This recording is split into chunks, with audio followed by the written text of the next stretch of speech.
primeiro futuro que a gente quer e que a gente sonha para esse mercado, para o mundo, né? Que é realmente ter uma transformação.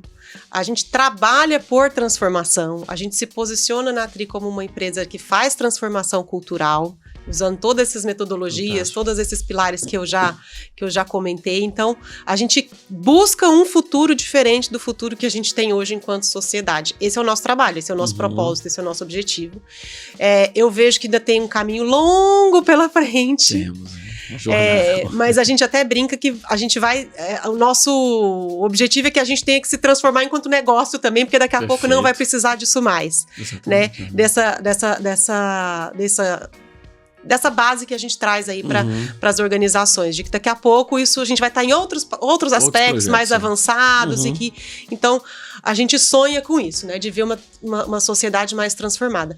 E o outro aspecto que a gente pode falar de futuro, eu acho que é da própria Tri, né, do que a gente tem planejado, do que a gente tem sonhado, do que a gente tem desenhado. Lá em 2020, né, a gente fez um planejamento estratégico para poder desenhar o nosso crescimento, para poder pautar o nosso crescimento, que vem muito em linha com o crescimento desse tema, né? Perfeito. Então, a gente fez, a primeira premissa que a gente teve para esse crescimento era vamos crescer diversos. Então, a gente trouxe essa premissa de que a nossa própria equipe deveria ser uma equipe que trouxesse esses grupos historicamente minorizados. Então, a gente foi a primeira consultoria desse tema que pensou nisso e que conseguiu executar e que trouxe. Então, a gente faz o censo demográfico da nossa própria equipe e temos toda essa diversidade dentro da equipe, das pessoas que estão, não só nos bastidores, mas que estão executando os projetos. E isso a gente continua para o futuro, a gente quer continuar dessa forma, cada vez mais, e capacitando pessoas também, que a gente traz mais júniors e tal, e que a gente tem aí toda uma possibilidade, né, de capacitar e treinar essas pessoas. E aí lá naquele planejamento estratégico, lá de 2020, a gente veio desenhando todo um crescimento que a gente vem conseguindo, que a gente vem trazendo. A gente vê o mercado nosso crescendo e a Tri crescendo junto com ele, né? E aí a gente fez, por exemplo, fizemos uma nova sócia recentemente, estamos trabalhando a nível América Latina desde o ano passado e temos aí uma pretensão de se estruturar melhor para poder atender de forma mais organizada e com parcerias, com bases em outros lugares, outros países da América Latina que hoje a gente já tem feito, mas a gente quer trazer isso de forma mais intensa aí de agora para o ano que vem.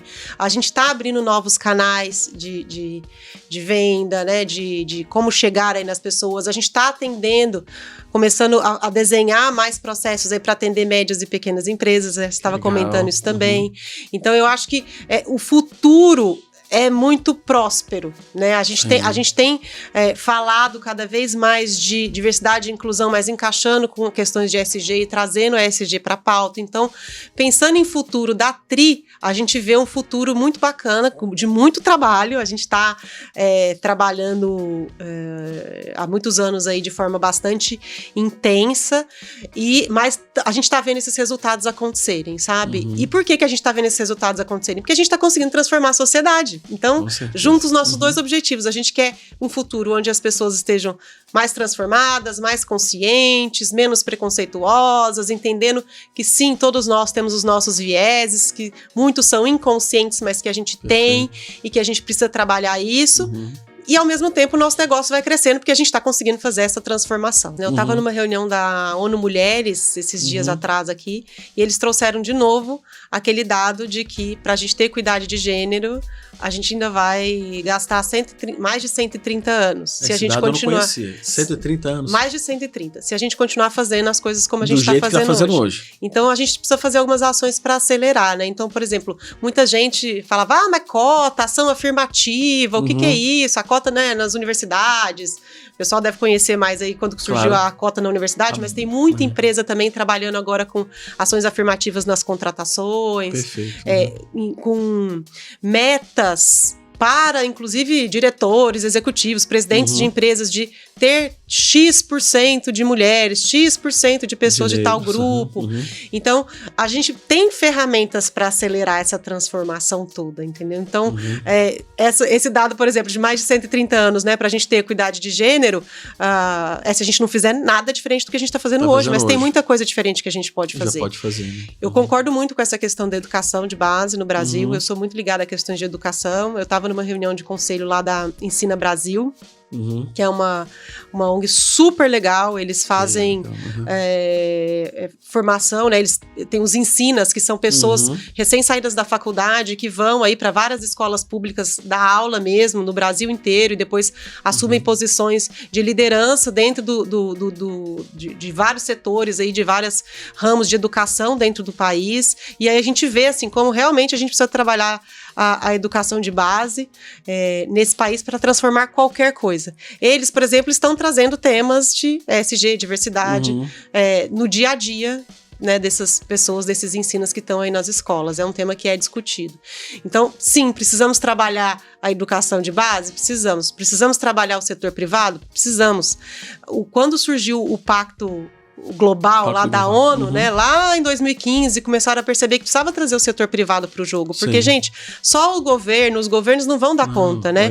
Tem empresa que tem o PIB, que tem riqueza maior do que um país inteiro. Perfeito, então precisa envolver o setor privado. Então, o que eu vejo não sei se é 30, se é mais de 30, o que eu sei é que a gente tem ferramentas para acelerar isso tudo, e a gente tem que pegar essas ferramentas e potencializar, e fazer essa questão dos multiplicadores que você trouxe, é muito do nosso trabalho, né, do teu, do meu, né, de colocar isso dentro das empresas. Muitas vezes a gente implanta um projeto, a gente cria uma área que vai cuidar de ESG, de diversidade, capacita as pessoas, e essas pessoas vão tocar lá dentro, e nós vamos para outra começar o trabalho de novo, né? Então eu acho que o nosso trabalho é esse, é formar esses multiplicadores, é trazer essas ferramentas para acelerar.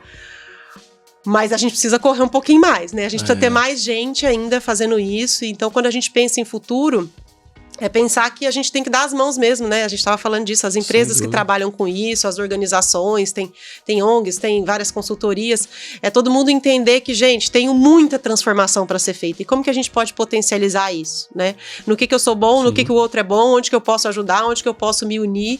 Então, a gente tem feito muito isso na TRI hoje em dia. É entendido assim, quem são os parceiros estratégicos, que pode ser que faz uma coisa igual a gente também, uma coisinha ou outra, mas que a capacidade deles é chegar em outro lugar, ou a especialidade maior é outra, e como que a gente vai dar as mãos para que a gente possa acelerar essa transformação toda, né? Porque, de novo, a gente brinca que o nosso sonho é que a gente não precisa existir mais da forma que a gente existe, né? Com esse escopo de trabalho que a gente existe, porque daqui a pouco não vai precisar mais, porque as pessoas já vão estar transformadas e as organizações vão estar transformadas também.